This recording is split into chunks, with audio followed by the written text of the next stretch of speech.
Grande Prêmio da Áustria, 11ª etapa do calendário de 2025, e se você, assim como eu, tava todo animado para comprar os carrinhos do McDonald's e quase teve o AVC vendo o preço, seja bem-vindo. Pior ainda são os espertões que compraram um caminhão desses brinquedos para revender a 200 conto no Mercado Livre. Sim, R$ 200, isso se já não tiver mais caro. Aqui é o Brasil, meu amigo. Mas enfim, tirando esse surto coletivo, também teve a estreia do filme de Fórmula 1 no dia 26. Olha que beleza. E falando de Fórmula 1 de verdade, Harvey Lindblad, o moleque da Red Bull, com apenas 17 anos, conseguiu a superlicença da FIA e, ao que tudo indica, vai fazer sua estreia no Treino Livre 1 de Silverstone. Isso aí é basicamente a Red Bull se preparando para uma possível saída do Verstappen, estão preparando o plano B, C, Z, sei lá. E agora fica a pergunta, dos 4 pilotos da Red Bull e da Racing Bulls hoje, dá pra dizer que pelo menos uns 2 ali estão devendo resultado. Se o Verstappen realmente meter o pé, como é que vai ficar esse rolê aí? O Radiar sobe, o Lindblad vai pra Racing Bulls, vão mandar o moleque direto pro time principal. Aguardo ansiosamente os próximos capítulos dessa novela. Outra notícia, Felipe Drugovich parece ter virado um dos favoritos para correr na Cadillac na Fórmula 1, mas calma lá que não é só ele na disputa, tem uma fila enorme de pilotos nessa lista. É tipo o vestibular da USP, só que com menos vaga e com muito mais política no meio. Como o próprio Drugovich já disse uma vez, sou eu e basicamente a torcida do Flamengo. Mas vamos manter a esperança, vai que, sei lá, acontece um milagre, finalmente o empresário do Drugo faz a boa pra gente. Treino Livre 1 e quem liderou foi o George Russell, seguido pelo Verstappen em segundo e o Piastri em terceiro. Mas as novidades ficaram por conta das substituições. A McLaren colocou o Alexander Dunn no carro do Norris e a Ferrari colocou o Dino Beganovic no lugar do Leclerc. E falando no Alexander Dunn, vocês lembram dele? Aquele ser iluminado que causou um strike em Mônaco? Pois é,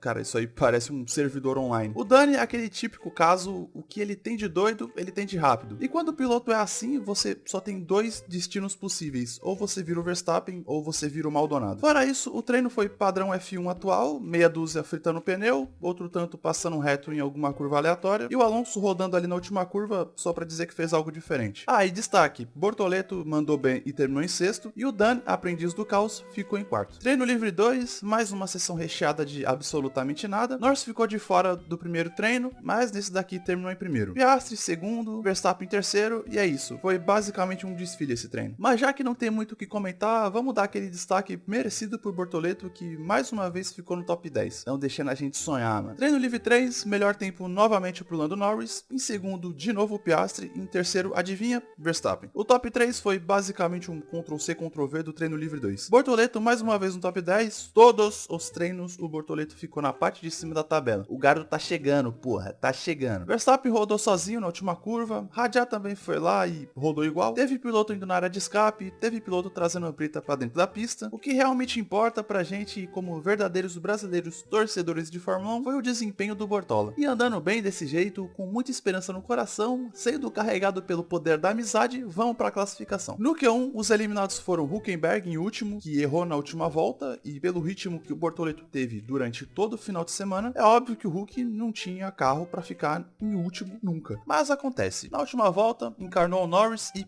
pipocou. 19º ficou o Sainz, que sinceramente eu tô esperando a adaptação dele até hoje. Esse carro da Williams não tá lá essas coisas nessa etapa, mas também não é pra tanto, né, Sainz? 18º ficou o Tsunoda, nem tenho muito o que falar, o cara já tá morto, e quem tá na fila esperando pra ser morto também é o pobre do Radiar. 17º foi o Ocon, entrou, correu, ninguém viu, um completo fantasma. 16º Stroll, ninguém se importa. No Q2, os eliminados foram 15º pro Oliver Berman, que tal qual o Ocon ninguém viu também, mas pelo menos fez a graça dele e passou pro Q2, o que com esse carro da Haas já é um baita feito. 14º, o Colapinto, que finalmente fez uma classificação ok. Não é nada pra soltar rojão, mas já ajuda a não ser eliminado no Q1 em último. 13º, Radiar, que claramente trocou de corpo ou de carro com Lawson, não tem outra explicação. 12º Albon, que fez o que dava. Na real, acho que fez até mais, ficou um 10º do Q3. 11º Alonso, que por pouco não foi, inclusive o Antonelli acabou ficando na degola e quase saiu no lugar dele. No Q3, em 10º, ficou o Gasly, que rodou no final da sessão e causou uma bandeira amarela, e adivinha onde ele rodou? Na última curva, igual todo mundo. Basicamente jogou a volta no lixo e ficou com o tempo da volta anterior. 9º pro Antonelli, que foi até onde deu. O resultado do Q2, ele não tinha muito mais o que fazer, e se não fosse pelo erro do Gasly, ele ia ficar em 10º mesmo. 8º pro Bortoleto, que fez a melhor classificação da carreira até agora, primeira vez no Q3, primeiro Q3 da Sauber no ano, voa moleque. 7º pro Verstappen, que pra variar reclamou do carro, e nas últimas curvas ele ele acabou tirando o pé porque tinha uma bandeira amarela naquele setor, e eu sinceramente não sei se ele fez isso porque ficou com medo de tomar mais um ponto na carteira e ser banido na corrida seguinte. Sexto pro Lawson, que fez só uma volta no Q3 e mesmo assim ainda conseguiu um sexto lugar. Tá vendo por que eu acho que trocaram os pilotos de corpo? Hadjar saiu no Q2 e o Lawson foi pro Q3 e ficou em sexto. Certamente o Lawson sacrificou alguma virgem para conseguir isso. Quinto pro Russell, pelos dados da Mercedes nos treinos, eu jurava que tanto ele, tanto o Antonelli iam ficar mais pra frente, mas é a vida, né, gente? Quarto pro Hamilton, que no Q2 conseguiu tacar fogo na grama depois de ter passado por cima dela. E o top 3, Piastri em terceiro, Leclerc em segundo e o Norris na pole. Essa pole do Norris me surpreendeu, achei que no máximo ele ia conseguir um terceiro, quarto lugar, mas às vezes o Norris entra no modo 80 dele e solta uma dessas. Isso depois daquela loucura que ele fez no Canadá. E com o grid formado, bora ver como é que foi a corrida. Antes mesmo da corrida começar, logo na volta de apresentação, a Williams do Sainz travou na primeira marcha e ficou parada na pista. Depois de um tempinho, conseguiram fazer essa bomba funcionar, porém, depois de dar uma volta, ele entrou no pit e o carro começou a pegar fogo. A corrida nem começou e a Williams já deu tchau. E calma aí, torcedor da Williams, se é que existe algum maluco que ainda torce pra Williams, calma que tem mais novidade vindo aí. Depois de um atraso de mais ou menos 10 minutos, finalmente fomos pra largada. Norris não pipocou, manteve a liderança e na primeira curva eu já quase tive um AVC vendo o Bortoleto indo na área de escape, mas pelo menos ele saiu liso. Na segunda curva, Antonelli esqueceu onde ficava o pedal do freio e fez essa pintura contemporânea que vocês estão vendo. Nessa brincadeira, Verstappen acabou pagando pelo sacrifício e de novo quase tive outro AVC vendo o Bortoleto por pouco não sendo levado junto nessa bagunça. Resultado, Verstappen e Antonelli fora da corrida. Depois da saída do safety car, Norris e Piastri deram uma sumida lá na frente e ficaram por algumas voltas nisso daí. Até que na volta 11, o Piastri passou o Norris e na reta seguinte tomou o X, e o Norris voltou para a liderança. A Williams, num final de semana inspiradíssimo, resolveu tirar o amor da corrida também, seja lá por qual motivo. Finalmente a Williams voltou ao seu normal, amém. Na volta 20, Piastri se aproxima de novo do Norris e na hora de frear, por muito pouco não acontece um Antonelli 2.0. E pensando na corrida do Bortoleto, ia ser até engraçado se as duas McLarens batessem e saíssem da corrida. É só bater. E aparentemente a FIA liberou pilotar embriagado, porque eu fico com medo quando eu vejo o Tsunoda e o Colapinto na mesma imagem. Disso daí, o mínimo que eu espero é uma explosão atômica. O Tsunoda bateu no Colapinto e sigo em frente, valeu, otário. E se você acha que acabou a participação do Tsunoda e do Colapinto no vídeo,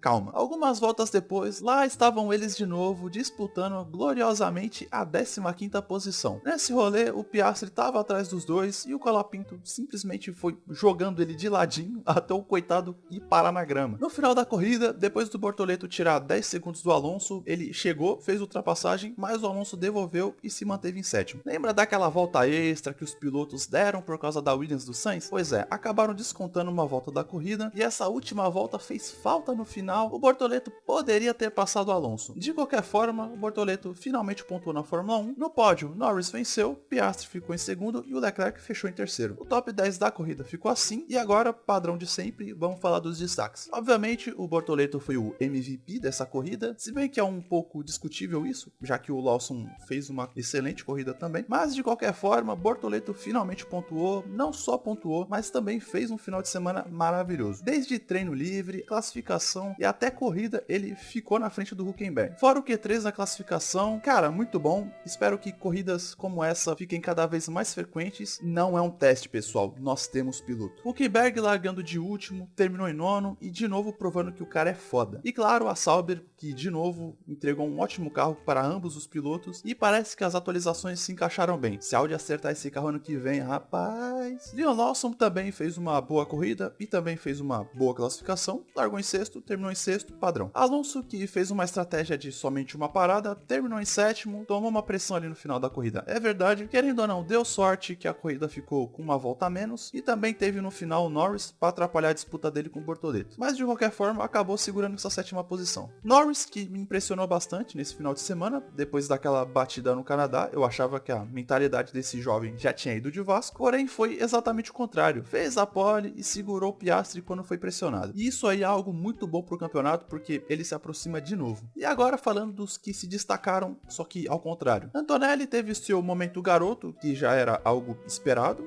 ele tem só 18 anos, então é normal que em dado momento ele ia dar uma dessa, mas sem querer passar pano, ele fez merda e tá aqui como destaque negativo. Colapinto, que até não fez uma corrida ruim, é só que ele não fez nada demais, mas eu vou colocar ele aqui por causa daquele colapso de quase ter tirado o Piastri da corrida a troco de absolutamente nada. E o grande derrotado foi o Tsunoda, péssima classificação, péssima corrida, bateu no Colapinto, depois de ter sido ultrapassado por ele, tomou punição. Enfim, eu já disse no vídeo sobre a Red Bull, não adianta trocar de piloto, o resultado vai ser o mesmo. E se duvidar, é capaz da Red Bull queimar o Hadjar, e se duvidar ainda, vão queimar o Lindlar. Bom, esse foi o vídeo, a próxima corrida já é essa semana, lá em Silverstone, famosa pedra prateada. Já sabe, deixa o like, se inscreve no canal, comenta alguma coisa que com certeza eu vou estar lendo. Até o próximo vídeo e